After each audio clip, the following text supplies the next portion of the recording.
আপনাদের দেখে আজকে খুব ভালো লাগছে। আজকে জুলাই শহীদ দিবসে আপনারা স্মরণ করতে এসেছেন। যে স্মৃতি ভুলবার নয়, সেই স্মৃতি আমাদের বারবার স্মরণ করতে হবে। এবং আজকে তো 1 বছর, আমাদের সামনে আরো বহু কাজ রয়েছে এবং সেই সব কাজের মাঝে আমাদেরকে স্মরণ করতে হবে যে যারা ভয় কাটিয়ে, ভয় থেকে মুক্ত হয়ে এভাবে বুক চিতিয়ে নিজেকে বিসর্জন দিতে পারে, সেই মানুষগুলোর জন্যই আমাদের সভ্যতা আসলে এগিয়ে যাচ্ছে। সে কারণে আমাদেরকে বারবার তাদেরকে স্মরণ করতে হবে। আজকে আমরা যখন সাংস্কৃতিক অনুষ্ঠান দেখছিলাম, আমি কতগুলো ছেলে মেয়েকে দেখছিলাম যারা ঝঞ্ঝার মতো উদ্যম। তাদেরকে দেখে আমার মনে আশা জাগে যে আমাদের সামনের দিনগুলো উজ্জ্বল।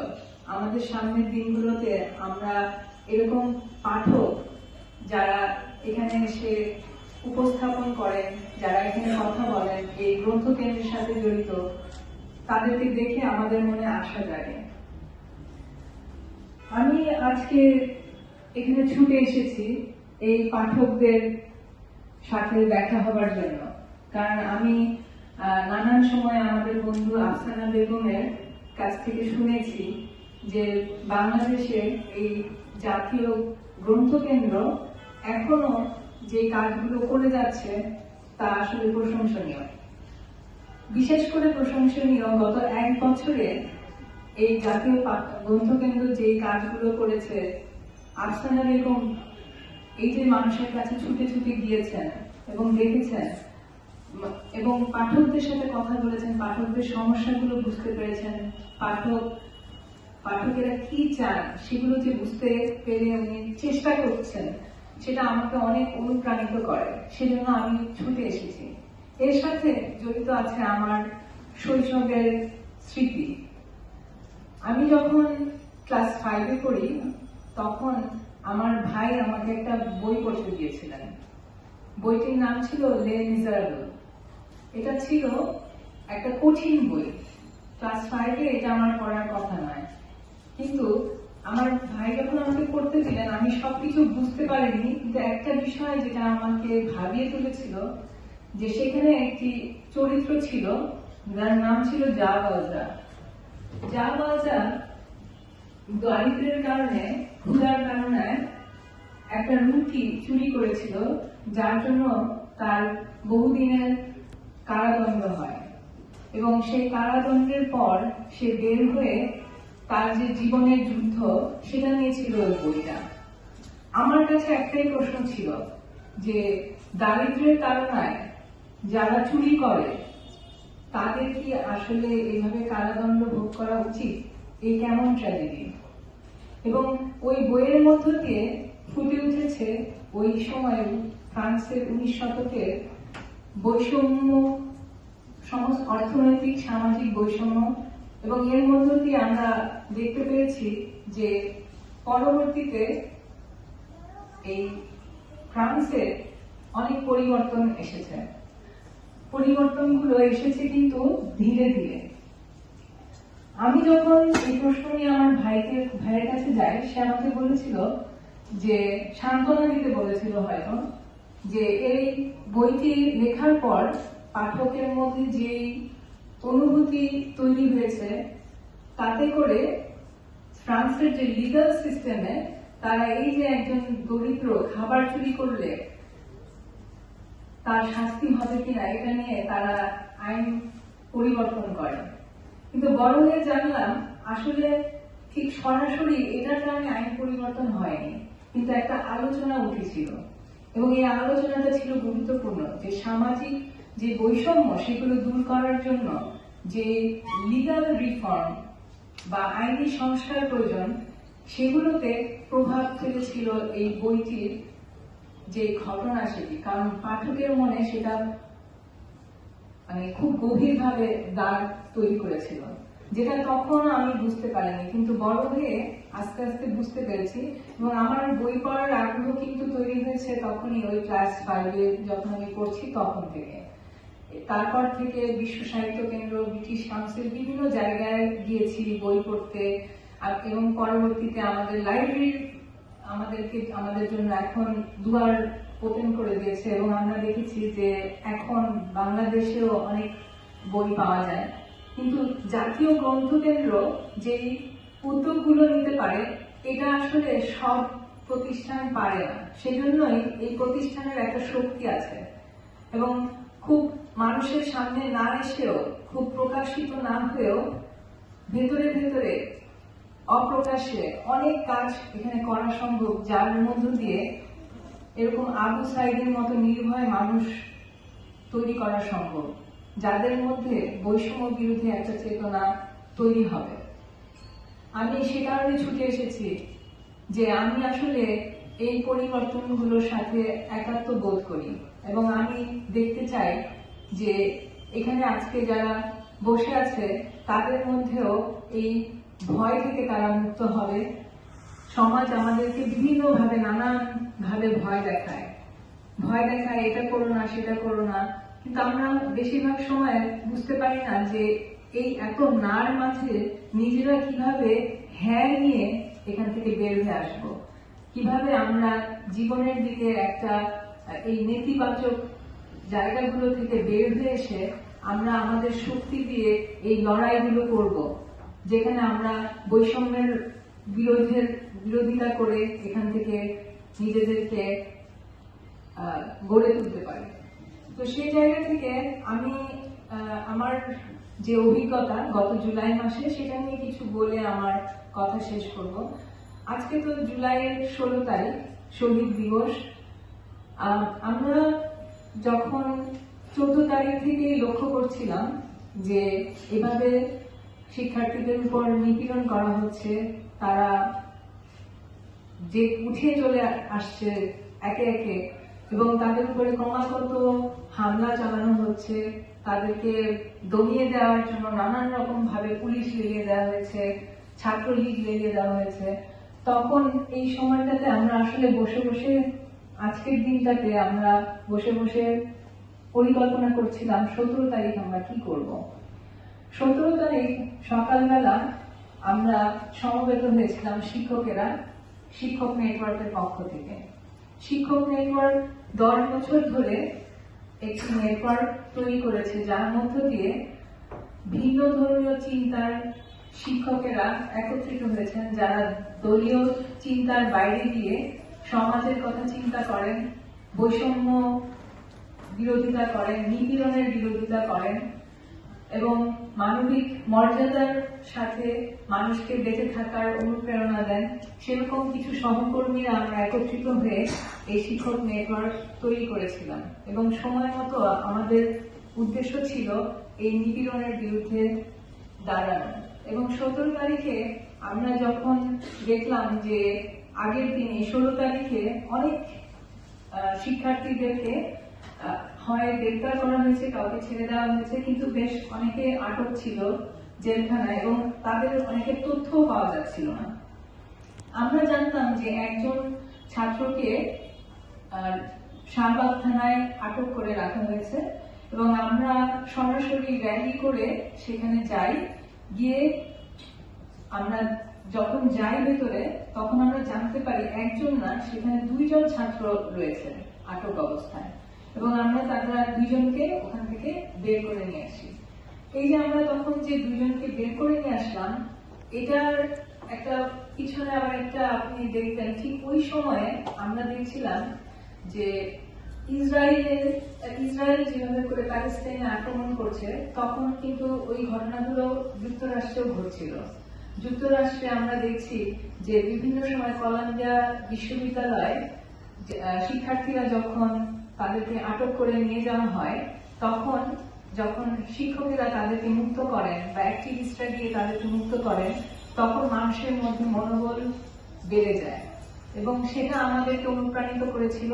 আমরা সেগুলো দেখে আমরাও অনুপ্রাণিত হতাম এবং আমাদের উদ্দেশ্য ছিল মানুষকে দেখানো যে এই শিক্ষার্থীরা একা নয়, আমরা তাদের পাশে আছি। এবং আমরা কি করেছি জানি না, কিন্তু এর পরবর্তীতে পরে আমরা শুনেছি যে অনেক মানুষ অনুপ্রাণিত হয়েছে এবং তারা বুঝতে পেরেছে যে মানুষ মানে অনেক পেশাদার মানুষ তাদের সাথে আছে, বিশেষ করে শিক্ষকেরা।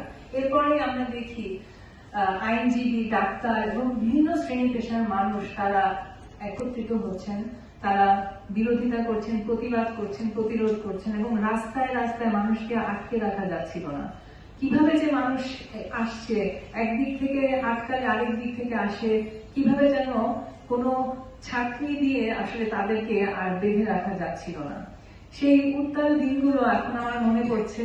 আমরা প্রত্যেকটা দিন আমাদের ছিল ভয়ের দিন, কিন্তু আবার একই সাথে আমাদের ভিতরে যে মানে শক্তি ছিল, লড়াই করার যে শক্তি ছিল, সেটাও ছিল অসংখ্য রকমের মানে অবিশ্বাস্য।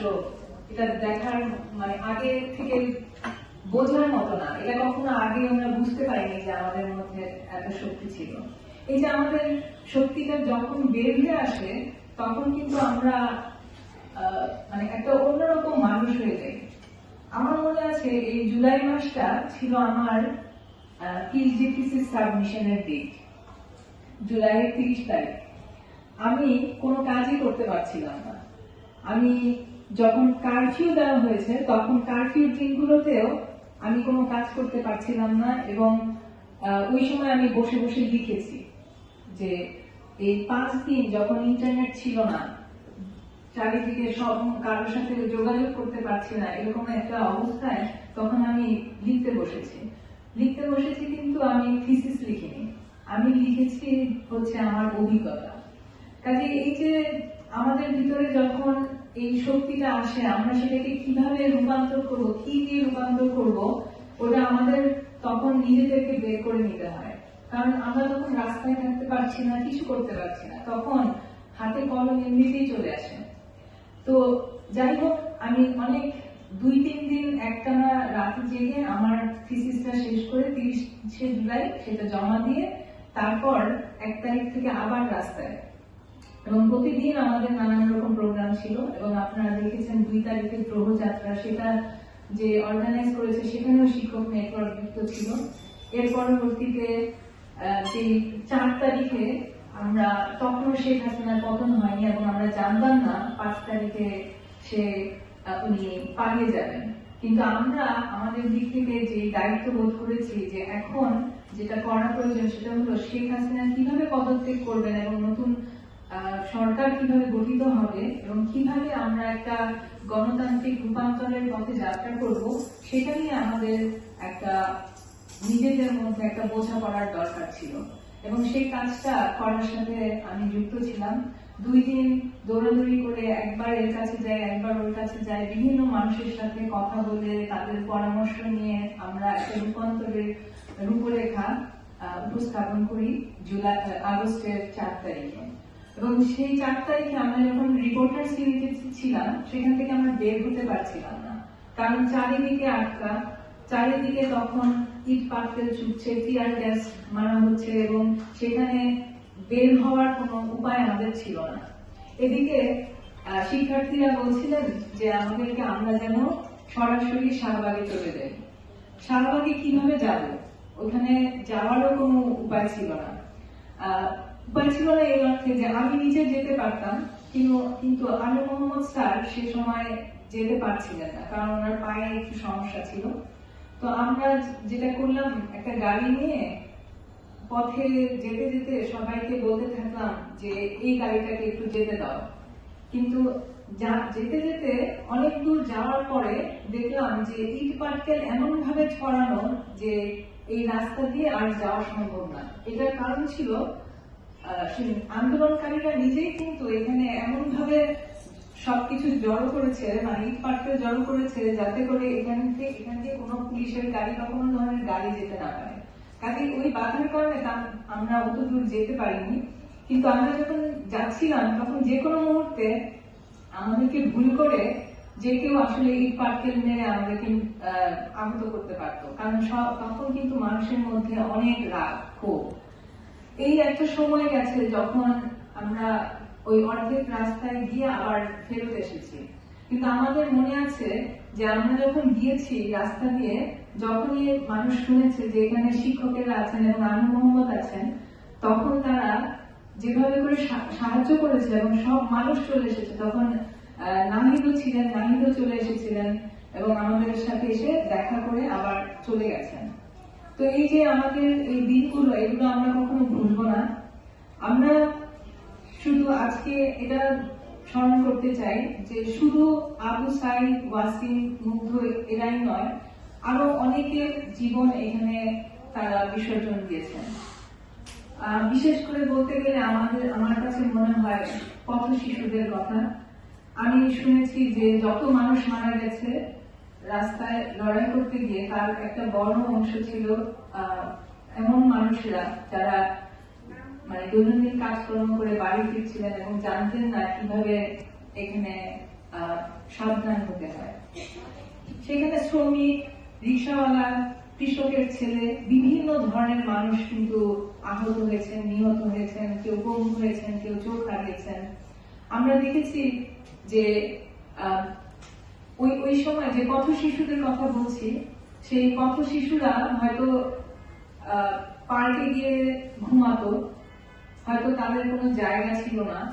সেই পার্কগুলো এখন কি অবস্থায় আছে যদি দেখি আমরা, তাহলে দেখা যাবে পার্কগুলো কিন্তু নিশ্চিহ্ন হওয়ার পথে। এটা পাড়ায় পাড়ায় যেমন লাইব্রেরিগুলো নিশ্চিহ্ন হওয়ার পথে, তেমন পার্কগুলো নিশ্চিহ্ন হওয়ার পথে। আমরা দেখছি যে এই যে একটা পরিস্থিতি তৈরি হয়েছে, আমরা ওই সময় যখন শেখ হাসিনা পালিয়ে গেলেন, আমরা ভাবলাম যে এই গণঅভ্যুত্থানের পরে আমরা অনেক সংস্কার করব এবং একটা সংস্কারের প্রস্তাব নিয়েও আমরা কি ধরনের সংস্কার করা প্রয়োজন সেটা নিয়ে আমরা আগস্টের 10 তারিখ অন্তর্বর্তী সরকারের কাছে কি চাই সেটা নিয়েও একটা উপস্থাপনা করেছিলাম। সেখানেও আমি যে ড্রাফটটা লিখেছিলাম সেটা লেখার কাজে যুক্ত ছিলাম। এই সব কিছু করার পর গত 1 বছরে অনেক হতাশা আমাদেরকে গ্রাস করেছে। এটার একটা মূল কারণ হচ্ছে আমরা অনেক বেশি আশা করেছিলাম, কিন্তু সেই অনুযায়ী আমরা দেখলাম যে এই সংস্কারগুলো করা অতটা সহজ নয় যতটা আমরা আশা করেছিলাম। সহজ নয় এই অর্থে যে দীর্ঘদিন ধরে যে ধরনের আঁতাত তৈরি হয়েছে বিভিন্ন প্রতিষ্ঠানের মধ্যে, সেই আঁতাতগুলো ভাঙা খুব কঠিন। এছাড়া রয়েছে বিভিন্ন স্বার্থ গোষ্ঠী। এই গোষ্ঠীগুলো তারা নিজেদের স্বার্থ রক্ষায় বিভিন্নভাবে তাদের স্বার্থ রক্ষার জন্য যখন সংস্কারের বিরোধিতা করেন, তখন প্রতিটি প্রতিষ্ঠানে এই ধরনের সংস্কার করা কঠিন হয়ে গেছে। আমি সেই জায়গা থেকে বলতে চাই যে এই জাতীয় গ্রন্থকেন্দ্র কিন্তু এতটা সক্রিয় ছিল বলে আমার মনে হয় না, আমি যতটুকু জানি। যদি হতো তাহলে আমরা কিন্তু আরো অনেক পরিবর্তন এতদিনে দেখতাম। জাতীয় গ্রন্থকেন্দ্রকে সক্রিয় করার ব্যাপারে এই যে আপনারাও উদ্যোগী হয়েছেন, এখানে যে সরকারের একটা অবদান রয়েছে সেটা আমাদের জন্য খুবই গুরুত্বপূর্ণ। এই সংস্কারের জন্য সরকারের অবদান অবশ্যই অনস্বীকার্য এবং সেটা হতেই হবে। এবং দুঃখজনক ভাবে আমরা এটাও জেনেছি যে গ্রামে গ্রামে স্কুলে স্কুলে যে লাইব্রেরিগুলো ছিল এক সময়, সেগুলো কিন্তু বন্ধ হয়ে গেছে কারণ সেখানে লাইব্রেরিয়ান নেই। সেখানে আমরা বারবার বলছি যে আমাদের এতগুলো মন্ত্রণালয়ের দরকার নেই, আমাদের প্ল্যানিং করার এত দরকার নেই। অনেক প্ল্যান হয় কিন্তু সেগুলো বাস্তবায়ন হয় না। কিন্তু আমাদের দরকার মাঠ কর্মী, অনেক বেশি মাঠ কর্মী দরকার যারা এই কাজগুলো করবেন, বাস্তবায়ন করবেন। কিন্তু সেইভাবে আমরা দেখি যে কোনো স্বাস্থ্য কমপ্লেক্স গুলোতে স্বাস্থ্যকর্মীর অভাব, লাইব্রেরিতে লাইব্রেরিয়ানের অভাব। আমরা যদি দেখি যে পানি ব্যবস্থাপনার জন্য বড় বড় পরিকল্পনা, কিন্তু সেগুলো বাস্তবায়নের জন্য যাদেরকে মাঠে কাজ করতে হবে তারা নাই। কৃষকদের ক্ষেত্রে, কৃষি খাতে আমরা দেখেছি কৃষকেরা দের জন্য যে ধরনের প্রোগ্রাম করা হয় সেগুলো অনেক বড় বড় প্রোগ্রাম করা হয়, কিন্তু